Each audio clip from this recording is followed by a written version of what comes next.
അപ്പൊ ഈ ജ്യോതിഷത്തിൽ നമ്മൾ ശരിക്കും എത്രത്തോളം വിശ്വസിക്കണം, അല്ലെങ്കിൽ എത്രത്തോളം നമ്മുടെ ഡെസ്റ്റിനി അതിൽ ഓൾറെഡി തീരുമാനിക്കപ്പെട്ടിട്ടുണ്ടെന്ന് നമുക്ക് പറയാൻ പറ്റും?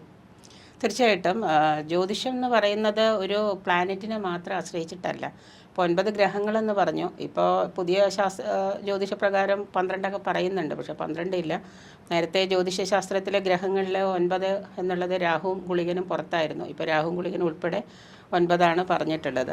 പക്ഷേ ശരിക്കും പറഞ്ഞാൽ ഒരാളുടെ ഡെസ്റ്റിനി എന്ന് പറയുന്നത് നമ്മൾ ജ്യോതിഷത്തിൽ ഇപ്പോൾ പൊതുവെ കണക്കാക്കുന്ന ജനനം മുതലാണ്. ഇപ്പം കൂടുതൽ കുട്ടികളും ജനിക്കുന്നത് സിസേറിയൻ മൂലം. സിസേറിയനിൽ ശരിക്കും പറഞ്ഞാൽ പ്ലാനറ്റ്സിൻ്റെ ആ ഒരു ഇതില്ല. ഇപ്പം എൻ്റെ അടുത്ത് പലരും വിളിച്ച് ചോദിക്കാറുണ്ട്, ഒരു കുട്ടി ജനിക്കുക, ഞങ്ങളിങ്ങനെ സിസേറിയൻ പറഞ്ഞിട്ടുണ്ട്, അപ്പോൾ ഏത് സമയത്ത് ഏത് നാളിൽ എപ്പോൾ നിങ്ങൾ ഡോക്ടറോട് പറയണമെന്ന്.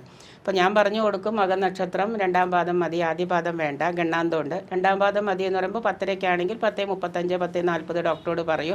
അപ്പോൾ ഈ 10:40 ഡോക്ടറോട് പറയും, 10:40 ഡോക്ടർ കുട്ടിയെ ജനിപ്പിക്കുകയാണ് അവിടെ.